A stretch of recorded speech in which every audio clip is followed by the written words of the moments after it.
Ecos da sepultura. Na pequena cidade do sul, sombras obscuras se estendiam sobre um cemitério antigo e misterioso. Sean, o coveiro destemido, passou anos cuidando das sepulturas e dos segredos que elas guardavam. À medida que a névoa noturna se enrolava entre as lápides, um vento gélido carregava murmúrios sinistros. Uma noite após um longo dia de trabalho, Sean estava sozinho no cemitério, olhando para as sepulturas que marcavam vidas antigas e histórias esquecidas. O luar iluminava tenuemente a área, e a sensação de que algo estava errado pairava no ar. Enquanto Sean começava a trancar as ferramentas em seu abrigo, ele ouviu um som abafado. Ecos suaves pareciam se originar das profundezas da terra. Ele tentou ignorar a sensação de que estava sendo observado, mas a curiosidade o dominou. Segurando uma lanterna, ele se aventurou pelo cemitério. Os ecos ficaram mais audíveis à medida que ele se aproximava de uma sepultura recentemente cavada. Estranhamente, os sussurros pareciam conter fragmentos da conversa que ele lera no texto do trabalho. Sua voz trêmula ecoou pelas árvores quando ele murmurou: "Quem está aí?" Uma sombra se materializou das sombras, revelando a figura sinistra de um homem vestido com roupas antigas. Seus olhos vazios pareciam perfurar a alma de Sean. "A sepultura é um portal", disse a figura em um sussurro arrepiante. "Os mortos anseiam por contar suas histórias." Sean sentiu um frio intenso percorrendo sua espinha enquanto a figura continuava a falar. "Você cuida das sepulturas, mas não conhece os segredos que elas abrigam. Eu sou o guardião das histórias não contadas, e agora você deve escutar."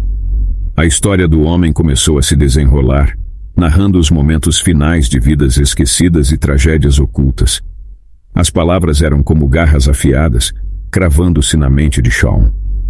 Ele viu imagens dos falecidos, suas faces contorcidas pelo sofrimento que carregavam além do túmulo. A figura sombria continuou a falar, e Sean sentiu sua força se esvaindo.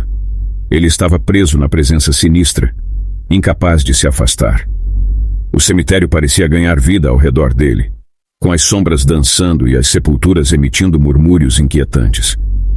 Quando as primeiras luzes da manhã começaram a aparecer no horizonte, a figura se dissipou nas sombras, deixando Sean em um estado de pânico. Ele correu de volta para o abrigo, tentando entender o que havia experimentado. As histórias dos mortos se entrelaçavam em sua mente, tornando-se uma parte indelével de sua própria história.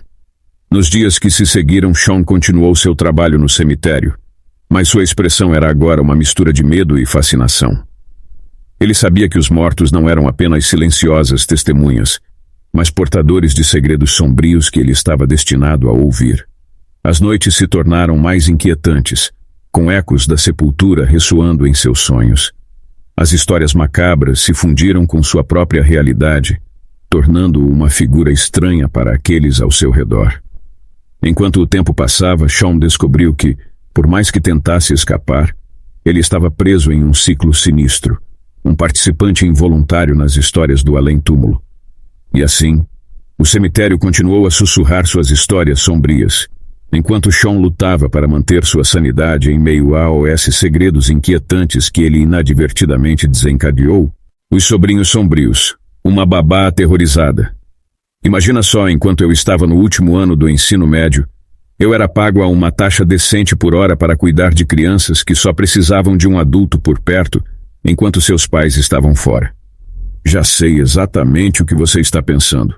Por que eu desperdiçaria voluntariamente meu tempo cuidando de crianças quando poderia estar trabalhando no varejo ou em algum outro emprego razoável?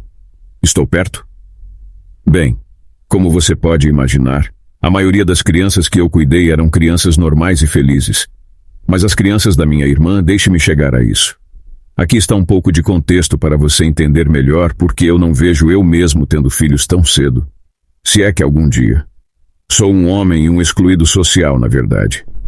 Eu tinha 16 anos quando minha mãe me disse que eu ficaria de babá para minha irmã mais velha. Naturalmente ignorei isso como se não fosse grande coisa, afinal, o que poderia dar errado, certo? Minha irmã precisava viajar a negócios por 2 dias, o que levou minha mãe a decidir que eu era o candidato certo para o trabalho. Aprendi rapidamente que as crianças têm fome literalmente a cada 5 minutos, E não têm respeito pela babá. Elas ficam totalmente fora de controle sem os pais por perto. Isso foi chato.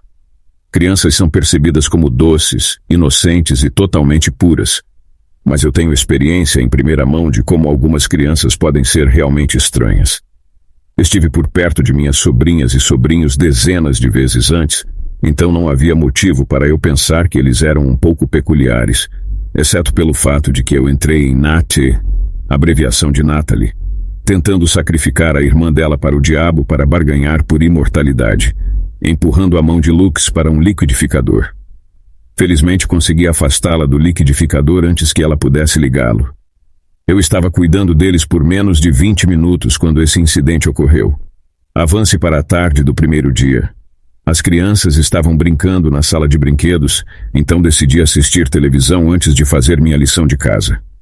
Eu estava no meio de um filme engraçado quando Mike cortou o lado do meu pescoço com tesouras, desenhou um pentagrama no chão com ketchup, cantou algo em uma língua que não reconheci, provavelmente inventada, e trancou Jay no porão. Tony era o bom menino que explicou que Mike estava tentando invocar um demônio, alguém próximo ao diabo, para que pudesse barganhar a alma de Jay por imortalidade. Mike rosnou com raiva para mim quando o plano não deu certo. Juro por Deus, essas malditas creepypastas que eles assistem realmente não ajudam. Foi então que aprendi que eles tinham uma obsessão louca por vampiros, a necessidade de serem imortais, e tentar tirar sangue das pessoas é a maneira deles de satisfazer o desejo de serem como as pessoas dos filmes ou livros. Essas crianças estavam realmente tentando descobrir maneiras de se tornarem imortais sem ter que permanecer tão pequenas para toda a eternidade. Achei isso um pouco preocupante. Ainda não entendo como a internet ou filmes de terror ativaram isso quando os pais não estavam olhando. Mas ainda tenho medo do que poderia ter acontecido. Essa era a criança mais velha, a influência negativa sobre os irmãos. Ela foi a razão de tudo ter acontecido na segunda noite. Eu estava estudando para um teste de cálculo que teria no dia seguinte, e as crianças deveriam estar brincando no quintal, o que foi um erro.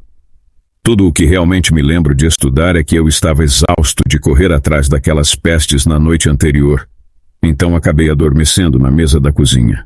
Acordei em algum momento da tarde, com as mãos e os pés amarrados a uma tubulação de metal no porão, enquanto minhas sobrinhas e sobrinhos dementes ficavam de pé sobre mim com um olhar estranho nos olhos. Lutei por bons 10 minutos para me libertar daquela corda idiota, enquanto eles cantavam alguma língua estranha novamente. Eu pensei que eles realmente estavam tentando me sacrificar, mas fiquei aliviado quando vi um dos gatos derrubar uma vela da beirada da janela. O carpete e as cortinas de seda longas pegaram fogo imediatamente, fazendo com que as crianças me soltassem. Corremos para fora da casa e para a segurança, bem a tempo de ver a casa literalmente pegar fogo e queimar até o chão. Fiquei parado sem me mover por horas antes de finalmente a polícia ser chamada pelos vizinhos. Liguei para minha mãe para buscar as crianças antes de ser interrogado pela polícia por mais de 3 horas. A detetive que estava me interrogando, Shirley, estava prestes a me prender. Mas o departamento de bombeiros posteriormente determinou que o incêndio foi um acidente. Minha irmã invadiu meu quarto furiosa quando chegou em casa e me informou que eu não estava mais autorizado a cuidar de seus filhos novamente, e quase me bateu sem sentido se meus pais não a tivessem parado. Chorei de alegria com a notícia, e nunca mais fiz babysitting. Tentei explicar a história para os detetives e para minha família, embora as histórias das minhas sobrinhas e sobrinhos aparentemente tenham corroborado contra a minha, e não havia nada que eu pudesse fazer. Needless to say, nunca mais visitei a família deles, sendo evitado e por escolha. Natalie e as outras crianças superaram a fase dos vampiros, pelo que ouvi dizer, quando chegaram à pré-adolescência e adquiriram interesses menos assustadores e perigosos. Hoje tenho 20 anos, moro longe da minha família, sou casado com uma mulher incrível, mas ainda me recuso a pensar em ter filhos. Nunca se sabe no que eles podem se meter.